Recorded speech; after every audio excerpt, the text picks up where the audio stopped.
Okay, Lisa, hi. Thank you so much for joining me today. Thanks, Isabel. Lovely to be here. It's such a privilege to have you and to let me interview you.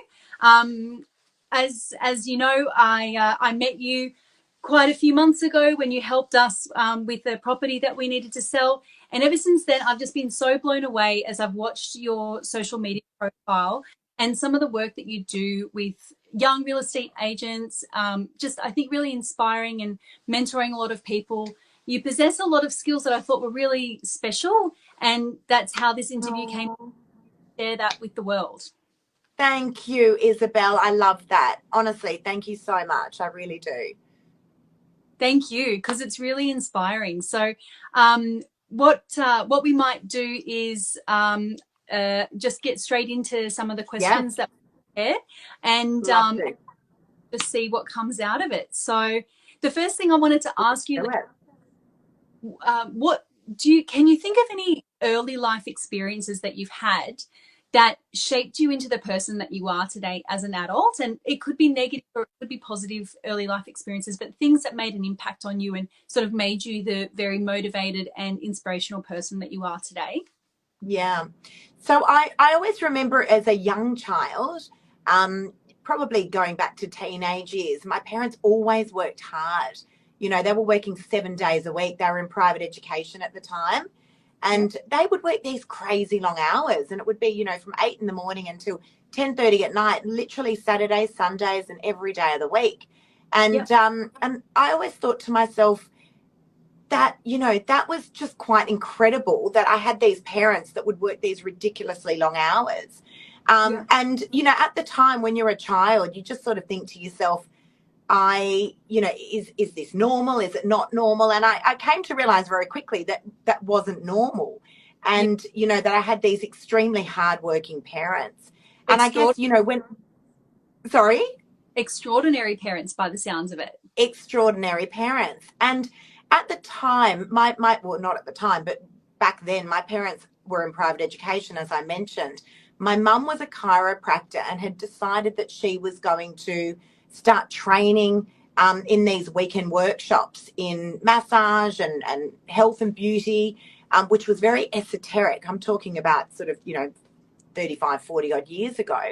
But she became a disruptor in her field. Um, and as I said, they were working these big long hours and she was doing all these things that no one had ever heard of. In fact, the kids at school used to say, "You don't look like you come from hippie parents." And I was like, I don't. I don't. They got But again, little did I know that my parents were disruptors at the time and took that natural health and beauty education to a whole new level. And by the time they had sold their college, which still operates today, they had 2,500 students. So it was an enormous amount of students. But I guess, looking back at the time, it wasn't fun. As a kid, you kind of think, well, mum should be working in the tuck shop and someone should be at home cooking dinner. And that really wasn't my childhood. And it yeah. wasn't until I grew older that I really started to appreciate that, Yeah. and reflect back on it and think to myself, well, hang on a sec, this is amazing that they Yeah. did all of those things, that they worked so hard and really had disrupted that industry, which I know we're going to get into a little bit more shortly. Yes, absolutely. So that's really interesting, and it definitely sounds like they have had an influence on you because when I see and I know from personal experience how hard you work for your clients, that makes a lot of sense. You're taking phone calls 24/7, and yeah, they Yeah, must impact. All right, yeah. move on to the next question. So, yeah, so what are some of your struggles? And this was a question I wanted to ask because every successful Mm, person behind the scenes, we have things that we have to work on. No one is mm, perfect, it's unrealistic. So, yeah, 100%. struggles. Look, I think, as a working mum, given the amount of hours that we work, just watching you there juggling your little one, there's always these constant struggles. And probably for me, the biggest thing is balance. A lot of people are always saying to me, "Lisa, how do you balance things out? You look like you got it all worked out." The Yes, reality is, it may appear that way, but the truth of it is, I don't. Like every other working mum, there is this constant, I probably should be at home more. I probably should have worked in the tuck shop a little bit more. And there's this constant feeling of guilt. And how do you overcome that? You know, and it's a constant work in progress. But what I had realized was I would get to the end of my week, Isabel, and I'd be like, goodness, I have not sat around the dinner table with my kids. You know, I've worked 15 plus hours a day and we haven't actually had a meal together. So for me, that was probably one of the biggest struggles, and it's just a continual one. But I started to put some not negotiables into place. Okay. And yeah, which is a really important message, because I think as working mums and working dads, it's one of the biggest struggles, as I mentioned, trying to find that balance, and trying to alleviate that guilt. Like So it's a boundary sort of thing that this is the do not cross for me. Exactly. So the not negotiables were quite simple things, but very structured. So 2 early dinners, not negotiable with my kids once a week. Yep. Nice. So Tuesdays, Fridays, not negotiable. 2 hours, we've got to sit around a dinner table, no mobile phones. And so, you know, that definitely was helping to alleviate one of the biggest struggles that I had working in real estate, the long hours, you know, was when do I get to actually sit with my children and have a meal? Yes, absolutely. Oh my goodness. Okay. It's a constant work in progress. I'm just having to go with the flow right now, as you can tell. But, good on you. So I think a lot of people are going to be able to relate to what you've just shared, Lisa. Let's move on to what are some of your values? And by values, I mean, what are some of the things that are really important to you in your life that that drive what you do and how hard you work and what you achieve in your life? Yeah. So as cliche as it might sound, it's looking after people. And hopefully you felt that firsthand, Isabel. But, you know, it's really important to me. You know, if you look after people, everything else should follow. So particularly in business, you know, you look after people and you get your priorities right. And if you get to make money as a result of that, that's just a bonus. But definitely looking after people is a really, really big one for me.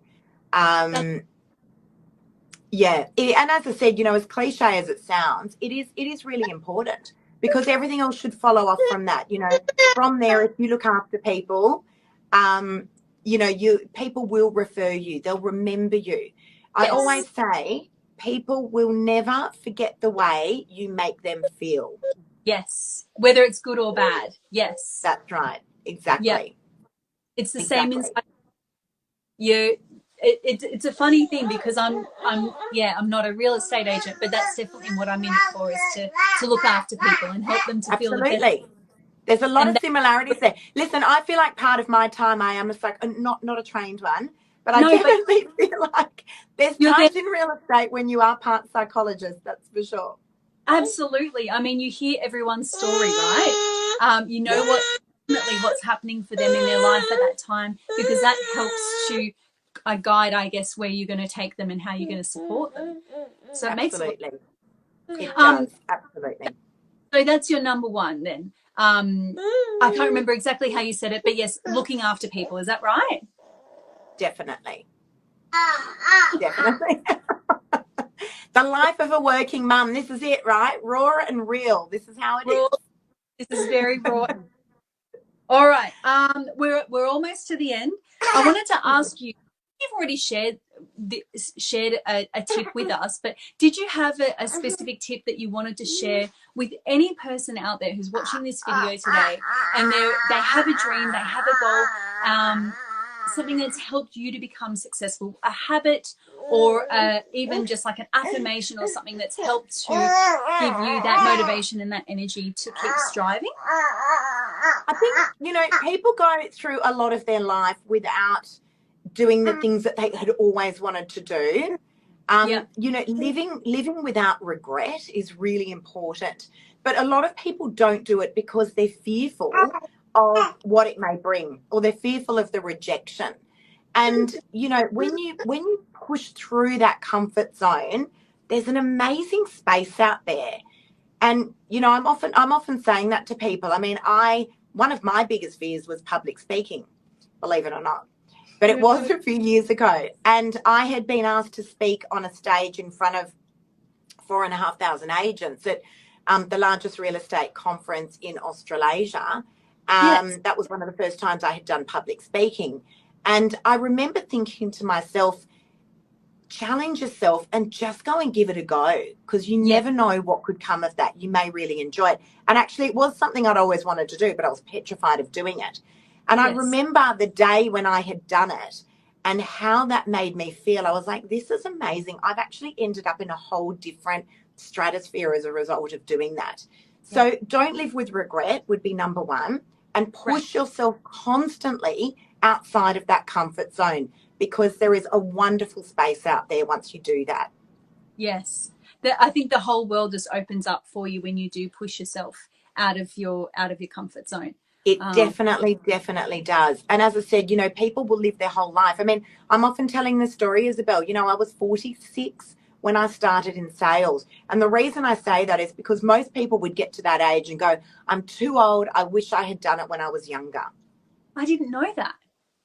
46 when I came into sales. So I'd worked in the background of our business for many, many years. But when I launched into sales, it was only 5 years ago. Oh my But God.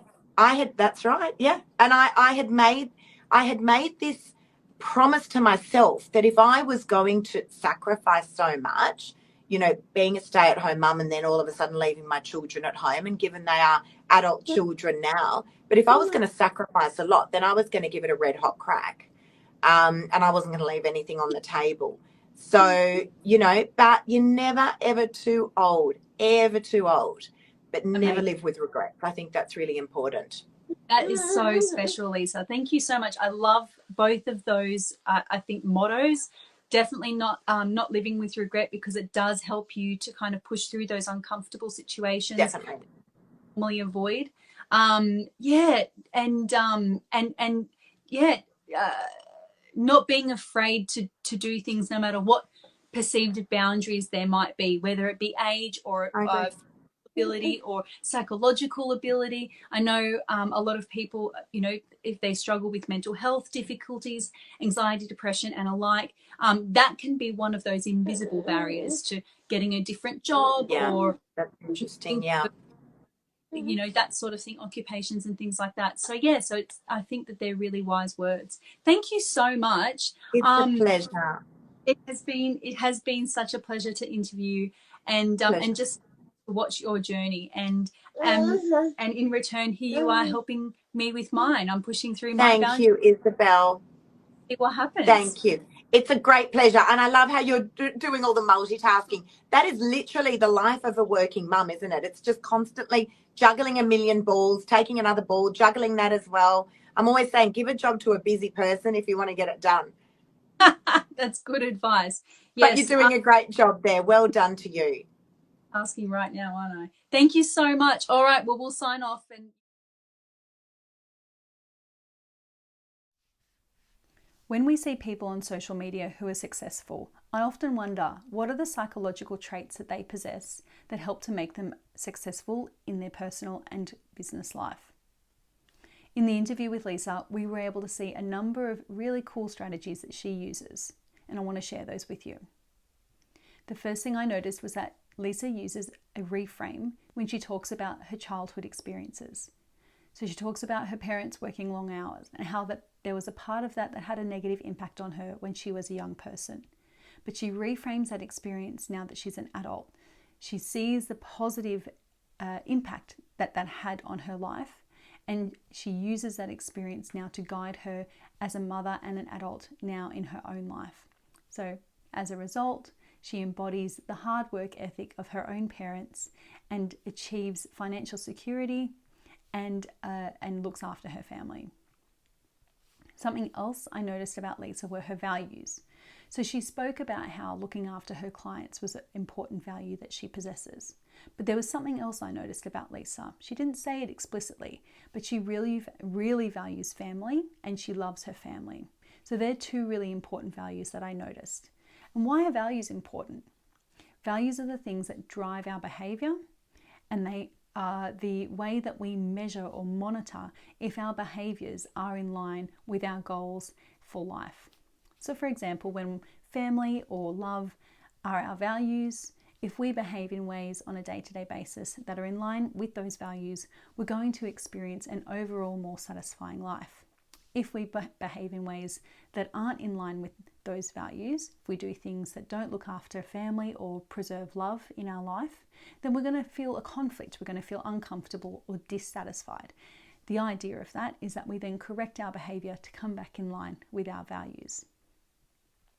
Something else I noticed about Lisa is that she approaches things that she's scared of. So she spoke about wanting to do public speaking but was feeling fearful of it. And despite feeling fearful, she approached that scary situation anyway.